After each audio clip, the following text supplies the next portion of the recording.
Even field reference میں نائب صدر مسلم لیگ نون مریم نواز کو بری کیے جانے کے بعد اسلام آباد ہائی کورٹ کے فیصلے پر رد عمل کا اظہار کرتے ہوئے فواد چودھری کا کہنا تھا کہ پاکستان کے ادارے کسی کے حق میں فیصلہ دیں یا خلاف، عوامی رائے میں ان فیصلوں کی کوئی حیثیت نہیں رہ گئی۔ پاکستان کے ادارے عوام کا اعتماد کھو چکے ہیں۔ پی ٹی آئی رہنما کا کہنا تھا کہ مریم نواز کا جرم اربوں روپے کے ایون فیلڈ کے محلات ہیں، اس جرم میں ان کا کردار کسی شخص سے بالا تر۔ دوسری جانب سابق وزیر علی زیدی کا کہنا تھا کہ اب عزیر بلوچ کو بھی رہا کر دینا چاہیے، جبکہ سینیٹر اعظم سواتی نے مریم نواز کی رہائی کو ملکی تاریخ کا سیاہ باب قرار دے دیا۔ ادھر سابق اسپیکر قومی اسمبلی اسد کیسر کا کہنا تھا کہ عمران خان اس ہفتے اسلام آباد کی طرف لانگ مارچ کی کال دیں گے، جبکہ پی ٹی آئی رہنما زرتاج گل نے کہا کہ نون لیگ کو این آر او دے دیا گیا ہے۔ جہاں ایک طرف عمران خان کا کرپشن کا بیانیہ عدالتوں میں پٹ رہا ہے، وہیں ان کی آڈیو لیک ہو کر تحریک انصاف کا بیرونی سازش اور امریکی مداخلت کا بیانیہ تو زمین بوس ہو چکا ہے۔ اب صرف نماز جنازہ ہی ادا کی جانی ہے، کیونکہ سیاسی طور پر تو عمران خان نے جس قدر جھوٹے پروپیگنڈا کیے ہیں اور جس طرح سے وہ بے نقاب ہوئے ہیں، یوں پاکستان کی تاریخ میں کوئی سیاستدان نہیں ہوا۔ مبینہ دھمکیوں سے متعلق امریکن سائفر کے حوالے سے chairman P T I Imran Khan کی ایک اور آڈیو سامنے آ گئی ہے۔ سوشل میڈیا پر وائرل ویڈیو میں واضح طور پر سنا جا سکتا ہے کہ عمران خان پارٹی رہنماؤں کے ساتھ امریکی سائفر سے متعلق گفتگو کر رہے ہیں۔ آڈیو میں عمران خان شاہ محمود قریشی کو مخاطب کرتے ہوئے کہہ رہے ہیں، اچھا شاہ جی، کل ہم تینوں عمران خان، اعظم خان اور شاہ محمود قریشی نے اور وہ ایک فورن سیکرٹری نے میٹنگ کرنی ہے۔ ہم نے کہنا ہے کہ وہ جو لیٹر ہے نا، اس کے اوپر چپ کر کے مرضی کے کمنٹس لکھ دیں۔ اعظم خان کہہ رہا ہے کہ اس کے منٹس بنا لیتے ہیں، اسے فوٹو اسٹیٹ کر کے رکھ لیتے ہیں۔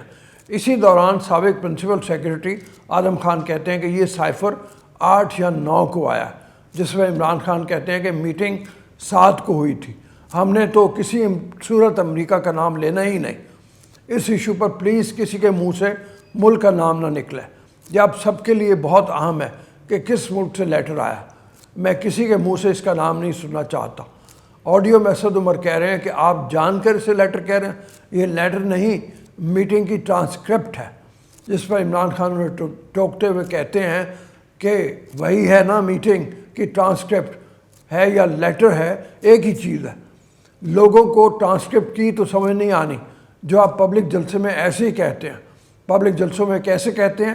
حیرانی کی بات یہ ہے کہ خان صاحب یہ بات اسد عمر، شاہ محمود قریشی کو سمجھا رہے ہیں، حالانکہ عمران خان نے آج تک جو بھی جلسے میں کہا ہے وہ جھوٹ ہی کہا ہے اور بعد میں اس پر یو ٹرن ہی لیا ہے۔ ابھی جیسے آپ کو ہم نے بتایا کہ زیبا چودھری صاحبہ کے معاملے میں جلسے میں بڑی بڑک ماری اور آج جا کر معافی مانگنا پڑی۔ وزیر اعظم شہباز شریف نے عمران خان پر تنقید کرتے ہوئے کہا ہے کہ عمران خان کی پرسوں کی آڈیو لیک پوری دنیا نے سنی۔ پرسوں جو آڈیو لیک ہوئی، اس نے میری اس بات پر مہر لگا دی کہ وہ دنیا کا جھوٹا ترین شخص ہے۔ کسی کو بھی اب یہ کہنے کی ضرورت نہیں کہ یہ پاکستان کے خلاف بدترین سازش تھی۔ عمران خان کا بیانیہ کل چور چور ہو گیا۔ ان کا کہنا تھا کہ یہ عمران نیازی دنیا کا جھوٹا ترین شخص نکلا، اس نے پاکستان کو شرمسار کیا۔ عمران نیازی نے لوگوں کو برگلانے کا مشغلہ ڈھونڈا ہے اور دن رات جھوٹ بولتے رہنا یہ اس کی عادت ہے۔ میں اپنی زندگی میں اتنا غیر ذمہ دار اور جھوٹا شخص نہیں دیکھا۔ عمران خان کی حرکت پر پوری قوم کے سر شرم سے جھک گئے ہیں۔ وزیر اعظم نے کہا کہ عمران خان نے قوم کے وقار کو داؤ پر لگایا۔ اسی طرح ان کی گھناؤنی سازش میں نے دنیا کی تاریخ میں بہت کم دیکھی ہے۔ یہ برادر ممالک کو ناراض کیا گیا۔ برادر ممالک نے بتایا کہ کس طرح اس شخص نے تکبر سے تعلقات کو خراب کیا۔ اللہ تعالیٰ نے اس کو وزیر اعظم بنوا دیا اور یہ جعلی ووٹوں سے وزیر اعظم بنا۔ چاہیے تھا کہ محنت کرتا، غربت ختم کرتا، لیکن اس نے نوکریاں دینے کا کہہ کر لوگوں سے روزگار چھین لیے، گھر دینے کا کہا لیکن ایک بھی گھر نہیں دیا۔ دوسری جانب ایک دفعہ پھر امریکہ کی جانب سے کھلے الفاظ میں عمران خان کے بیانیے کی تردید کی گئی ہے۔ اسلام آباد میں تعینات امریکی سفیر ڈونلڈ بلوم نے پاکستان میں حکومت کی تبدیلی کے الزامات کو سختی سے تردید کرتے ہوئے ایسے نظریات کو افسوسناک قرار دے دیا۔ ڈونلڈ بلوم نے حکومت کی تبدیلی جیسے وسیع پیمانے پر سازشی نظریات کو بدقسمتی سے تعبیر کرتے ہوئے کہا کہ امریکہ کے پاکستان کے ساتھ طویل اور انتہائی اہم تعلقات ہیں۔